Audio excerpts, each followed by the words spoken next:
First, I would like to say I'm very happy and honored to be invited, Charlie. Thank you very much. And this is my first time in Paris, and the last one was in 2005, which was a very long time ago. And I'm very happy that I will be able to come back here to share with you some of the new developments from the MEM. So today, maybe most of you will think, well, I don't have too many patients have facial symmetry, or I don't have too many patients have occlusal canting. But that is because you do not know how to do with it without surgery or without taste, so you don't see it. So when I knew how to do it without surgery, without taste, I see every patient of mine, they have facial symmetry, they have occlusal canting. Because first one is we're reluctant to see them because we do not know how to do it. So after my presentation, when you go back to your office, check your patient again. I believe you will see the cant because now you know how to do it without surgery. So the question will be, could we really treat facial symmetry patients and also improve their canting or asymmetry without surgery? Well, that is a big question because what we have been told before was, hey, no, it's no way because we are moving teeth, but we are not able to change the morphology, the size of the jaw. That is truth. But whether that is true, saying then we are not able to move teeth to correct them, which is wrong. So I'm going to share with you something. And also the soft tissue. If I am able to change the tooth position or jaw position, and whether the soft tissue will change as well, that is another question. So for example, the lip cant, the chin deviation, can that be improved? I'm not saying that I can correct them, but whether do we have to improve them? These are big questions. So the purpose of today is I would like to introduce you a new family in Genius systems. So that's a piece of wire, as you see, like this, which was like yin-yang, with curvy in different way, right and left, anterior and posterior. And that is a very simple wire. You put the wire in, something gonna happen. Something gonna help you to improve the patient's facial symmetry. So today I'm going to give you 3 cases.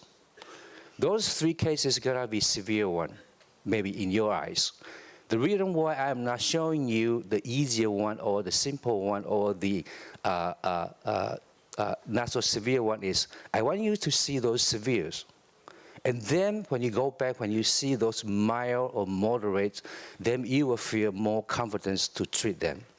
So first, we have a patient, is 18.5 years old. Her chief complaint is, well, my face is skewed and my front teeth are sticking out. So she would like to have those problems be corrected. But she said, well, I don't want surgery. Do the best as you can, but I just don't want the surgery. So let's look at her face. You can see there was a 1.5 degree of lip cant. Why there's a lip cant? Because there's occlusal cant or jawbone asymmetry that causes the lip cant. And especially the chin also deviates to her left side for 2.2 degrees. And when she smiles, you can see upper have a canting. That's the left side up 4.1 degree of left side up occlusal canting. And lateral profile, of course, you can see she is a bimaxillary protrusion patient. So intraorally, what you have seen here is class 3 molar and class 3 canine relationship, and also have anterior crowding and a little bit of anterior crossbite. So that's look at CT scan. When you look at a CT scan, then you see the facial symmetry quite obviously. Because without a soft tissue, the bone asymmetry will be seen much easier. And also you can see the bimaxillary protrusion of upper and lower dentition as well. So basically this is a class 3, bimaxillary protrusion and facial symmetry patients. So let's look at her condyle first. Well, before I didn't really check the condyle. I took the CT scan, I look at the bone, look at the teeth, but I didn't really check the condyle. But eventually, I realized the condyle is very important. The TM joint is very important. So you can see, especially on the right side, when you look at the joint space, this is the right side, this is the left side. Obviously, the right side, the joint space is much less than the left side. And of course, when you look at that from the side, you also can see same problem of the joint. So that means her jaw is shifted or deviated to the left side and to right side, I'm sorry, and then the joint space is not even. So our plan for her will be I'm gonna remove 4 bicuspids, and I'm gonna use that Indian wire, I call that Indian wire, the new wire system, in the new wire in Genie system to improve the cant. And also I'm gonna put a taste on the lower right so that I can correct the dental midline. So that is the whole plan. And also, if she wants, in the end, if she's still not happy about the chin deviation, and then the patient, she could have genioplasty in the end. So the sequence of the treatment, which is quite important, the improvement of the canting should be in the end, and then the dental midline. So first, I would like to remove the teeth and release the anterior carotid, and then I'm going to do retraction to improve the bimaxillary protrusion. And after that space closure, I'm going to correct the cant. After correction of the cant, then will be the dental midline. So do not correct the dental midline before you correct the cant, because that will be useless. After you correct the cant, then the dental midline will change. So in the end, that will be the correction of the dental midline. So I removed the 4 teeth. I use a quite a unique technique to do the MS retraction. I usually do MS retraction. I don't like to do canine and then 4 front teeth. So I do them all together, 6 teeth. So I'm gonna use a piece of stainless this wire, put a hook here, and then I use the nylon coil from molar to the hook to do retraction. Of course, when we do retraction, they're gonna have tipping movement, and the upper teeth is gonna have extrusion. So I use a pair of intrusive lever arm, both upper and lower, to do intrusion at the front. So that is a mechanism of mine. And if that is a maximum anchoring, then I will use TPA and lingual horn arch at the same time. So the TPA and lingual horn arch, they are both TMA wire. I make it from 0.032 wire. And that is removable. I have a lingual sheath on both upper and lower molars, so I can remove it and adjust it. And then after the space, you see now the space has been closed already. And after that, I put a lower taste in the lower right and use that so that I can correct and move the dental midline to her right side. So now, after the space closure, let's look at her face now. Her face now, look at the cant. Was the cant improved? No, it was the same. So although you see before the space closure, she got lip incompetence, but now after release the mentality strength, the cant still there. So let's look at the chin deviation. The chin deviation even get severe. Because when they have a mentality strength, maybe because the muscle for contraction, so the soft tissue right in there may not be even. And then now you relieve the tension of the mentalis muscle, and then the soft tissue might look worse. Or if you are lucky, the soft tissue asymmetry may look a little bit improved. So after that, you can see those facial symmetry still persisting. The canting, oops, suppose, where's nothing here? Wait a minute, I'm sorry. Maybe I have, let me fix a little bit, okay? I'm not sure.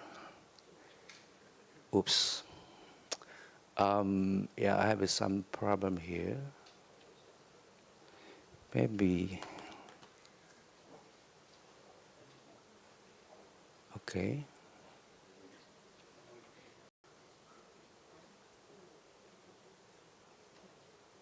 Oops. I think I have a copy file here.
I think some of the image has been damaged or something. Well, anyway, I got start from those without. So that basically is the configuration of the Indian wire. So as you can see from the background, that is the right side up cant in upper. So the design of the wire is because we would like to bring the teeth on the right down, and also into the teeth on the left, so that you can label the occlusal cant. So that is very simple. As you see, if you see the wire at the front, you can see when you put the wire into the brackets, so the wire will bring the right side down. And then here on the left side, if you put the wire in the brackets, the wire will into the teeth on the left side. So basically, the mechanism is reciprocal. That means the right side work on the left side work on the right side. So that is the basic biomechanism of this wire. So, oops. I'm sorry, let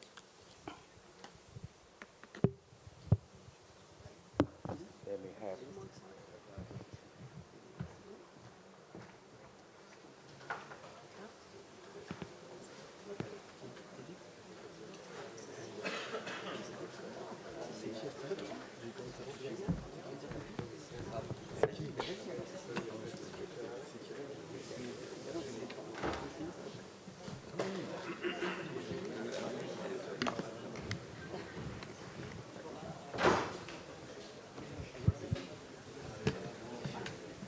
So on the other hand, if you have a left side up occlusal canine, again, the wire will be opposite.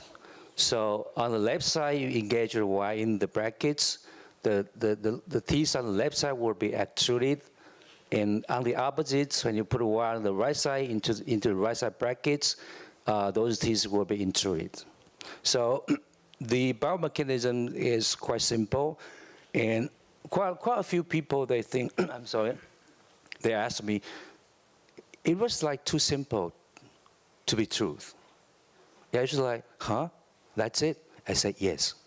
So why we didn't figure it out, I don't know. That it took me like 10 years to figure it out. You see, that was always a problem to see the patient have cant. And the worst thing is, when the patient sees before you say, if we doctor see it and tell the patient, hey, you have a canting, you don't have problem. But if the patient, they see that first and they don't think they have it before, then we will be in big problem. So that is the most of the reason why we are reluctant to see it, because I don't want to see it, because I don't know how to do it. And then actually before this version, I have the other two versions. But its biomechanism is very difficult to explain to the people.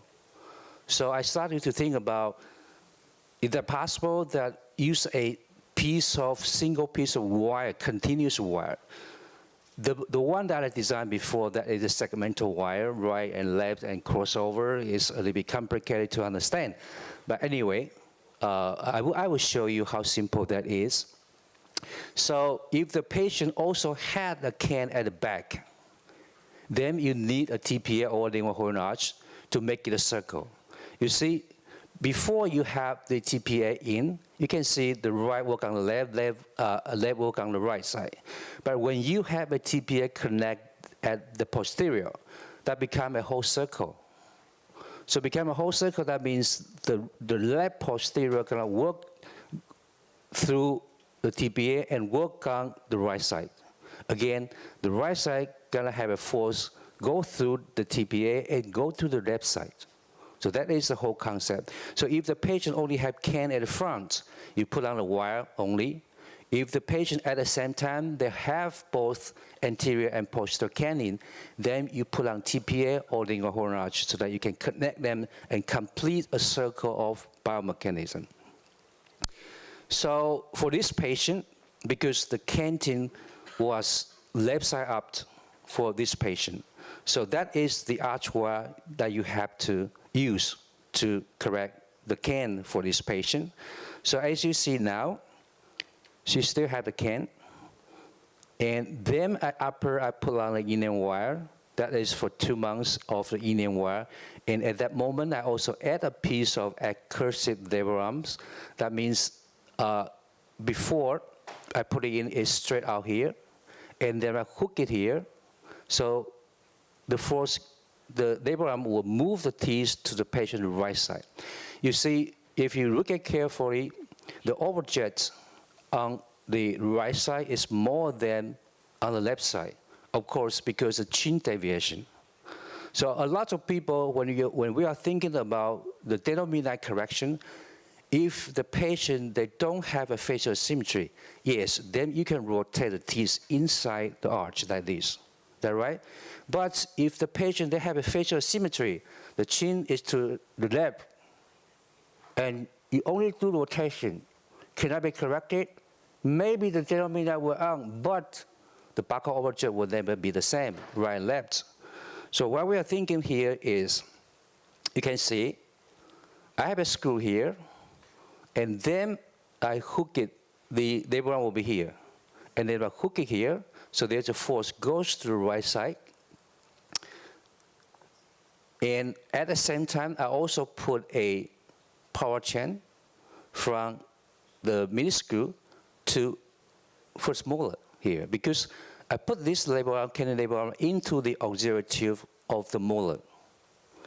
So in that way, that means I am moving the lower dentation in this way, swing from left to the right, rather than rotate inside the dental arch.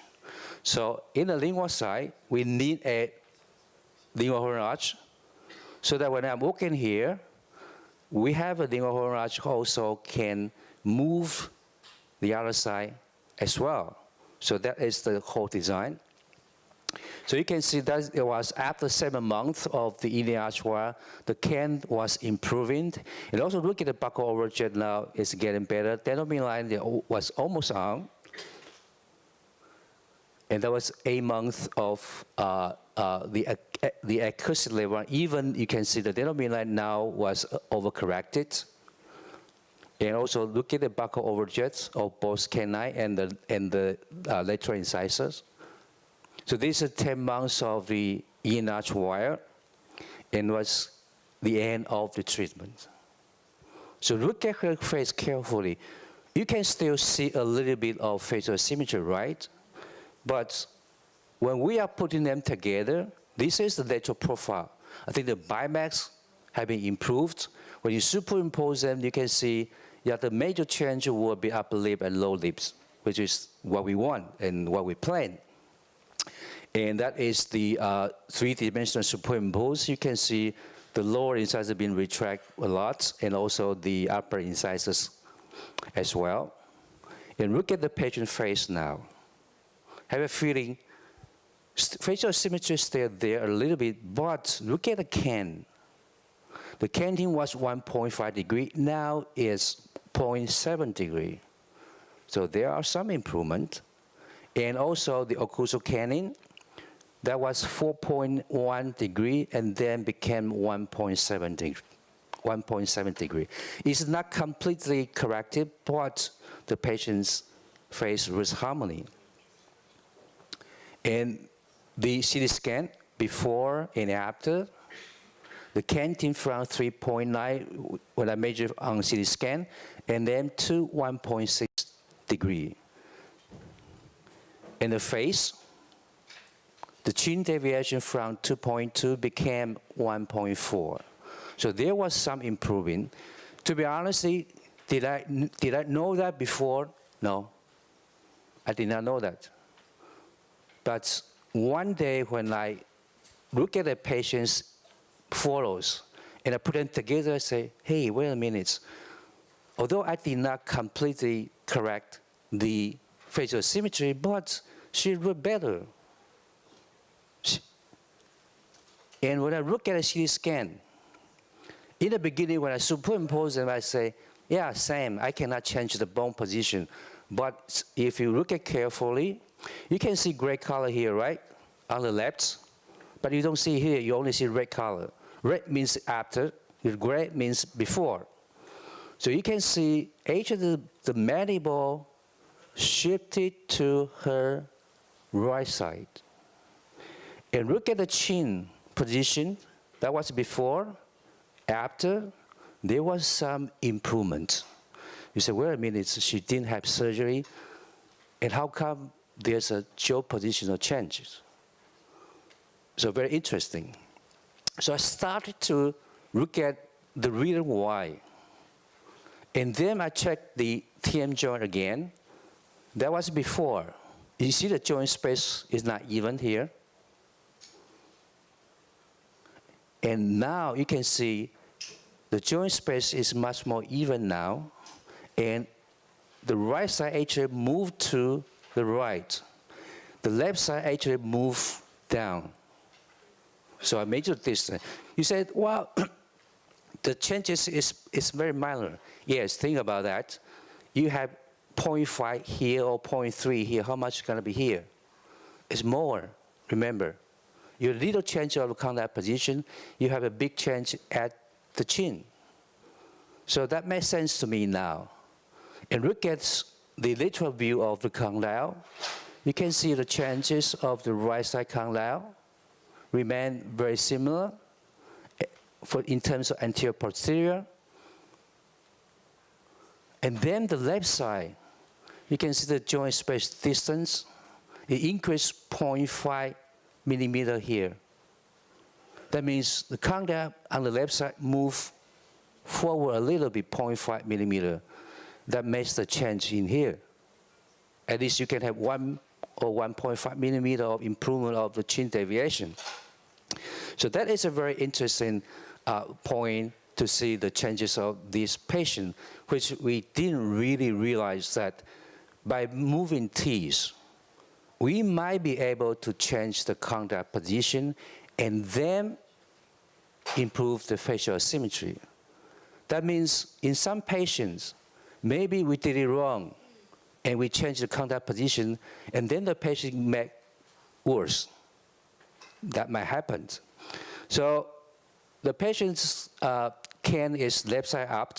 So when I correct or improve the canting, the upper dentition actually moves down at the left side, which can push the lower teeth together with the mandible, so the left side condyle go down a little bit. So by changing the cant, we might be able to improve the jawbone reaction, although we are not able to change the size, the morphology of the jawbone. So that is a very, very, very interesting finding. So let's go for this 23 years old female. Again, the chief complaint is the facial symmetry, and she had the braces before, so she wasn't happy about the facial symmetry still. And this patient, yes, she accepts surgery because she tried have tooth movement only before, and then she knew, yeah, she needs surgery. So she came to us to have surgery. So let's look at her face first. The right side up, deep cant, 2.7 degree. Chin deviate to the right side, 3.6 degree. And there's a right side up, occlusal canting, 4.7 degree. It's very much cant here, you can tell. And good profile, I think. The profile is quite nice for Asian girl. And you can see intraorally, you can see a class-3 molar relationship. And there's a dental asymmetry, and also had 4 premolars were removed in the previous orthodontic treatment. And CT scan, I think that believed that was a very big facial symmetry. And let's look at her condyle again. You can see that's this side. The right side, the joint space, obviously is much less. So her chin actually deviates to her right side. Does that make sense? The joint space is less on the right. That makes sense. And then the lateral view, again, the right side condyle actually displaced posterior. You can see the joint space here, very little. This is the right side, it's much more even. And then we have surgical plan for her. We did surgery first. So we didn't go for pre-surgical orthodontic tooth movement. We didn't go for conventional approach to that, but we went for the surgery first. So I put on the bracket first without wire, then the patient went for surgery. So what happened was when she came back to me, were you happy about her face? Well, I did not happy. I wasn't happy anyway, because the chin is still deviated, the cant is still there. And then when that happened, I think the best policy is to be honest to the patient. Tell them, well, your face look better, yeah, but there's a little bit I think I can make it better if we go for second surgery. I think we are a little bit short there. Don't tell them, oh yeah, surgery failed. Well, then we'll be in big trouble. Anyway, but she said, well, I don't want to go back to surgery because that only a week after. Most of patients are so afraid of that because that wasn't so uncomfortable, so they don't want to go back. She said, well, let me think about it. So I say, okay, fine. And then I say, yeah, then I will align your teeth and I will try to see what I can do for you. So a week after, she came back, and then I put on the wire, started to do alignment and leveling. And then that was a month after. You can see the teeth move so fast. Why is that? Because After surgery, there's a rep. There's a regional accelerative phenomena. So the patient teeth, they are moving fast. And this is one of the advantages of doing surgery first, because the tooth movement going to be fast for 3 to 4 months. And then look at her face. I say, yeah, now. Because 1 week still have some swelling, soft tissue swelling. And then 1 month after, when the swelling subsided, then it's a good time to really look at the patient's face. So that's look at her is like the lip cant didn't improve, did not improve. The chin deviation improved a little bit, but it's undercorrected. Okay, it's undercorrected. And the occlusal canting was improved, but not completely. So the facial symmetry, the cant, still there. So what will you do next? Of course, I want to look at the CT scan first. Was there improvement? Yes. Look at the face. Look at the CT scan. Yeah, there was improvement. But anyway, the surgery was inadequate. And when I superimpose them, yes, the mandible actually been repositioned to the left, but not enough. The chin deviation improved, but not enough. And when I superimpose them, you can see, yes, the chin actually been repositioned to the left, of course. So the cant is still there. I say, let me try something. So I put the upper, I put the inner wire in the upper, and which wire you have to go for it, because it's the right side up cant. So you pick up a wire which is down on the right. So you put it there, you just put it in the brackets. So it's very simple, like you just put it in each slot of the bracket. Don't ask me, say, you gonna leave it outside or no. It's a regular one like you always do. You put the arch wire in and put it in the tube and then slot. And then if you use this bracket, close the cap. That's it. So just leave the wire there. Just PostOp 2 months. And also I put a TPA because she also got a cant at the back. So this is after 5 months of inner arch wire. It's just just let the wire there. And then the 40 months, and I do the final settling down for the bites. And I remove the linear horn arch and TPA so she can bite better. And then in the end, well, it's not perfect. But in terms of the surgical result, and she didn't go for a second surgery, I think the result is quite acceptable. And look at her face. You have a feeling first. Don't look at those measurements. Look at her face. Is her face getting better? I think the answer is yes. Is the facial symmetry corrected completely? No. Is that improved? Yes. So the lip cant now from 3 degrees became 1.8 degrees. The chin deviation was 2.5 degrees, then now became 1.4 degrees. So there was an improvement. So, but as a doctor, you have to prove me. You cannot just say there's an improvement. When she smiled, I think that was a good smile. The canting from 2.1 degree after surgery became 0.5 degree. And that is superimposition of a soft tissue. The green color was 1 week after surgery. The soft tissue is still swelling. But you see, when after that, you see the red spot right here. What does that mean? That means the soft tissue at that side move out, move to the left. Although you see, after surgery, her face was swollen. And then swelling subsided, and still red color right here. So that means the soft tissue moved to the left. You can see here as well. The soft tissue, the chin actually moved to the left. And if you have a transparent view, you can see blue was after surgery, and then after treatment, the chin moved to the left and didn't have a second surgery. Let's see the bone. I superimpose. You see all the red color on the left, all the green color on the right. That means the chin moved to the left after surgery when we did something with the ilium wire. Submental view, you can see, yes, the more red color here, less right here. And look at the condyle. That was after surgery, a week after surgery, and then that was after treatment.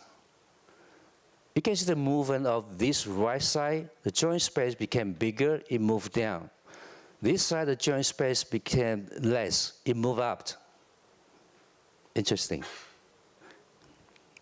Anterior posteriorly, again, I'm missing one anyway. But anterior posteriorly, the right side condyle displaced inferiorly, it should be this one here. The left side, yeah, this is right, this is left anyway. This is before. Anyway, I can show you. Yeah, this one, the left side. You can see the left side, that was before, and then here. This is 0.9, this is 1.35. You can see the condyle actually moved back. So what happened was the whole mandible moved like this. Moved like this and this. So I think I was lucky. Did you remember the joint space was less on the right side? And I forgot to ask her whether she had clicking sound or not. Then recently I asked her, she said yes. Before the treatment, she got a clicking sound on the right side, but now I asked her, are you still having that clicking sound? She said no. So this is a very similar concept as we treat TMJ patient with clicking. What will you do for this kind of patient? You put a piece of spring, you raise the bite, and then you open up the joint space so that the disc can have a chance to have a reposition of the disc. So I do believe, although I don't have MRI image for you, I think something happened in the joint, especially for that one have a clicking. So I do believe the disc have a repositioning so that maintain the jawbone positional change. And why does it change? Because I changed the bite, I changed the cant. So that is perhaps one of the reasons can explain this. Again, why did the mandible shift and asymmetry improve? Because change of the condyle position, perhaps.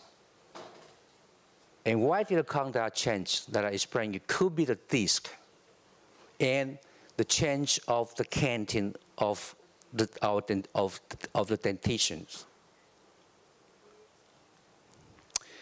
I have a final case to show you. This is quite special.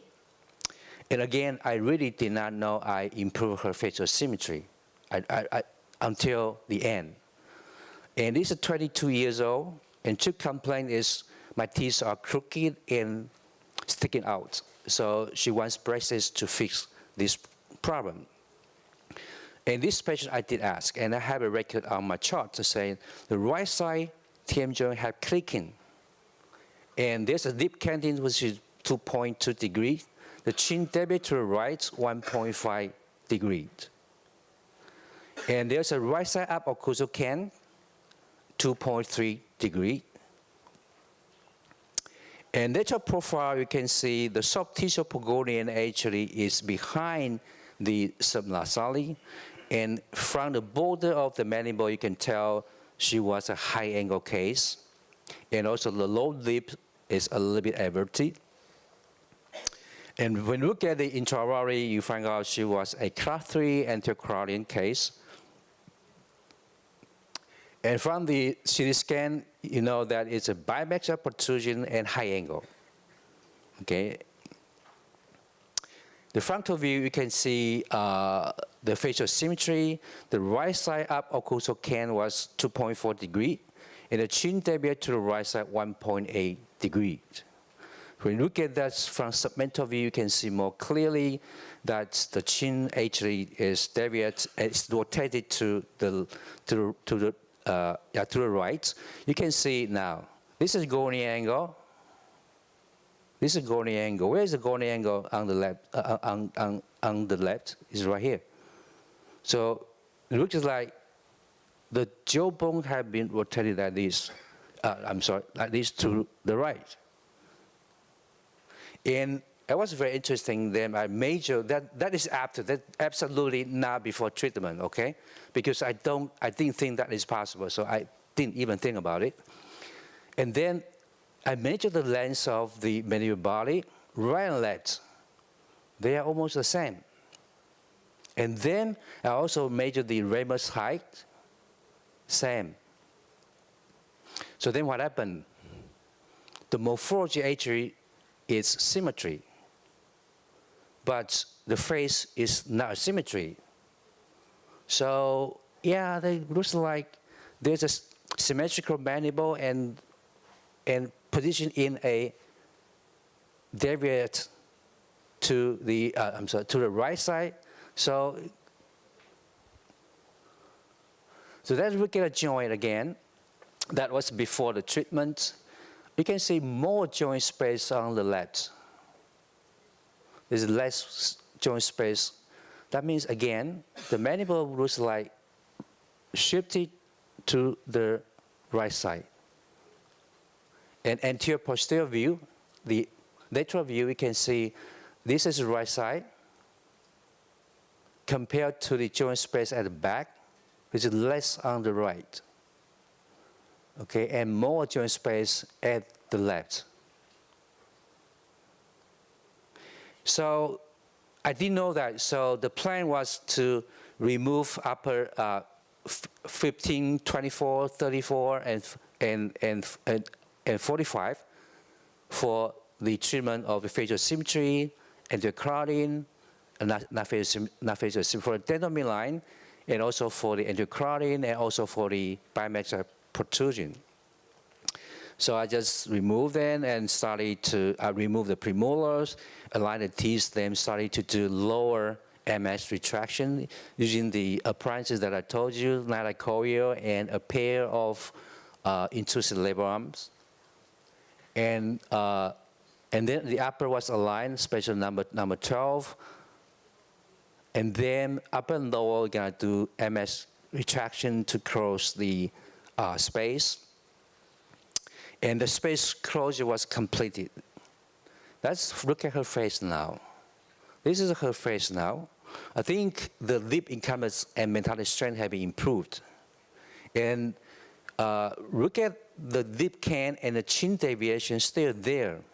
But in this case, if you look at her carefully, I think there was a little bit improvement. There was a little bit improvement of the lip cant and the chin deviation in terms of soft tissue, but still there. So then I use the in and arch wire. That is the wire she's going to, because that was a right side up cant. So you pick up this wire and put it in the slot. So that was 4 months of the in and arch wire. You just leave the wire there. They can cook. You don't have to do anything. Just leave the wires there.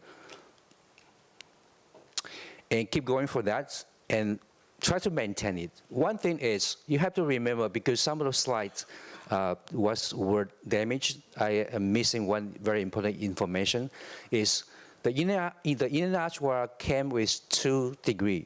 Let me see. Yeah, came with 2 degrees. One is 100 degrees. That means the angle between here. Another one is 60 degrees. So 100 degrees is the bigger one. That means the force will be bigger. So the wire size is 17 by 25 or 18 by 25. So 18 by 25 is for 22 slots. 17 by 25 is for 18 slots. So it depends on the bracket system that you are using. And then in the beginning, it's better to use a 100 degree, which is a little bit more activation of the wire.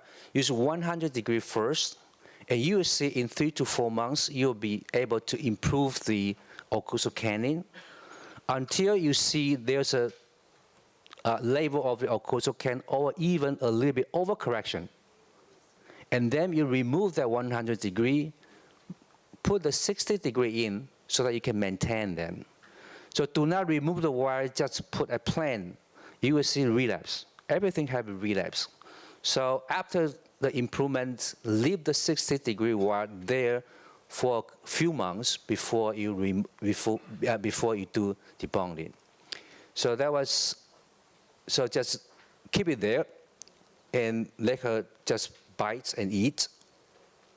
And that was in the end of the treatment. I think that was a good bite. And in class 1, I call it interdigitation. And look at the face now. Have a feeling of the face first. Have a feeling of the face first. Did she look better? Yes, I think so. Did she went for surgery? Did she go for surgery? No. So let's look at the lip cant was 2.2 degree. Now it's 0.3 degree. Well, 0.3 degree cannot be tell from our eyes. That means it's almost labeled. The chin deviation was 1.5 degree. Now it's 0.2 degree. Who can tell 0.2 degree? No, not even us, not to mention the patient. So that is an almost totally complete correction of the facial symmetry in this case.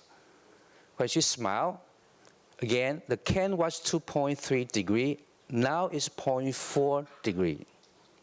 Again, almost corrected of the canting. When I superimpose that, again, you see more red color on the left. You see more gray color on the right. What does that mean? The soft tissue moved to the left. Okay, the soft tissue moved to the left, or the thickness of the bone of the soft tissue on the left is thicker, perhaps. But actually, I measure the soft tissue. No, it's quite similar, but the soft tissue actually moved to the left. It's also obvious that you can see from a submental view. Okay, so that was a major reason why her face looked better.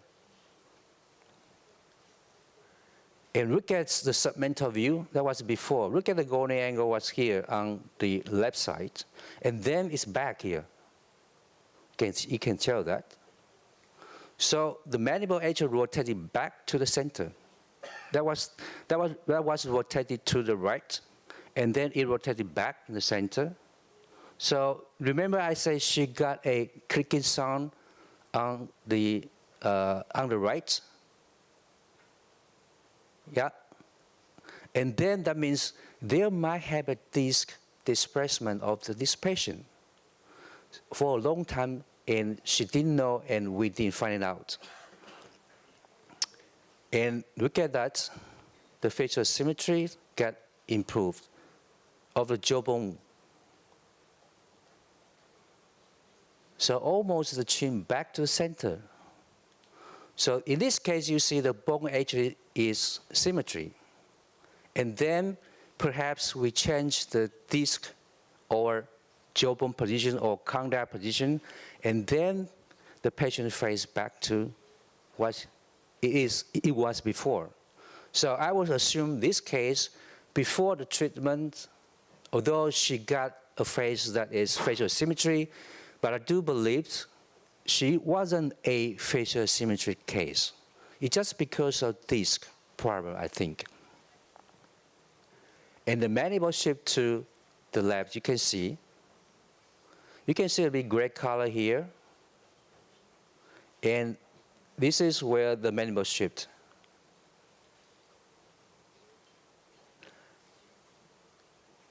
And look at the condyle. That was before. It's a very limited joint space here. That was the reason why she got clicking sound. And then after that, you see the joint space became 2.3 millimeter. I think the disc is back. And then I asked her, are you still having clicking sound? She said, no. I said, since when? Since I feel my face became better. That means the facial symmetry. So this is a very interesting point of view. I would not say big finding anyway. This is very interesting because I was trying to find the reasons why those patients, they have facial asymmetry improvement. Because in the beginning, I didn't think that would happen. I really didn't think that. Because first, I was told in that way, first. And the second thing is, yeah, my facial symmetry patients, after only tooth movement, still facial symmetry. But we did not really compare them because we think that won't be improvement. But if you put them together, although still facial symmetry, but from a big facial symmetry became a small facial symmetry, is that good? Yes, I think so. It's more than what we thought before. So and then the lateral view of the condyle, that is the right side.